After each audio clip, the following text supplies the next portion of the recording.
Gangguan ginjal misterius pada anak merupakan suatu penyakit yang terjadi ketika fungsi ginjal mengalami penurunan. Dikatakan misterius karena penyebab dari penurunan fungsi ginjal belum dapat diketahui secara pasti. Umumnya dalam kasus ini, penurunan fungsi ginjal merupakan efek samping dari kehilangan atau kekurangan cairan dalam waktu singkat. Ketika dilakukan pemeriksaan, ginjal pasien tidak memproduksi urin dan tetap kering walau dipasang kateter. Bahkan ketika di USG pun, memang tidak ada urin ataupun sumbatan urin. Hingga saat ini, gangguan ginjal misterius masih membutuhkan penelitian secara mendalam, karena belum ditemukan virus atau bakteri spesifik yang memang menjadi penyebab penyakit ini.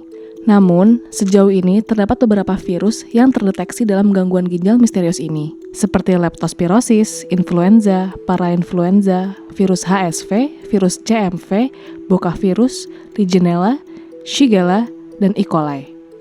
Awalnya, gangguan ginjal misterius ini diduga merupakan efek samping dari konsumsi obat etilen glikol yang memiliki rasa manis. Dugaan ini muncul karena adanya kasus serupa di Gambia yang menewaskan 69 anak akibat mengkonsumsi obat yang mempunyai rasa manis ini. Di sisi lain, muncul juga dugaan bahwa penyakit gangguan ginjal misterius ini merupakan pengaruh dari virus COVID-19. Menurut Dr. Gary Adrian Wirianto, bahwa 40% orang yang terkena COVID berat juga dilaporkan mengalami gangguan ginjal. Akibatnya adalah tekanan darah menurun atau kekentalan darah meningkat sehingga aliran darah ke ginjal berkurang. Kemudian juga bisa karena konsumsi obat yang banyak ketika terkena COVID. Bisa juga karena komplikasi dari gangguan organ tubuh lain.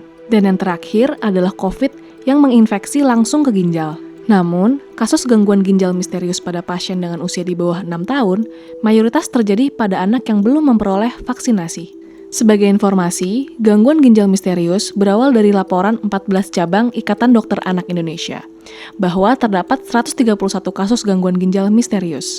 Kemudian, meningkat menjadi 146 yang dilaporkan dari 16 cabang Ikatan Dokter Anak Indonesia. Pada 14 Oktober 2022, dilaporkan terdapat 152 anak yang mengalami gagal ginjal akut progresif atipikal. Hingga pertanggal 18 Oktober 2022, Kementerian Kesehatan mencatat adanya 189 kasus yang didominasi oleh anak berusia 1-5 tahun.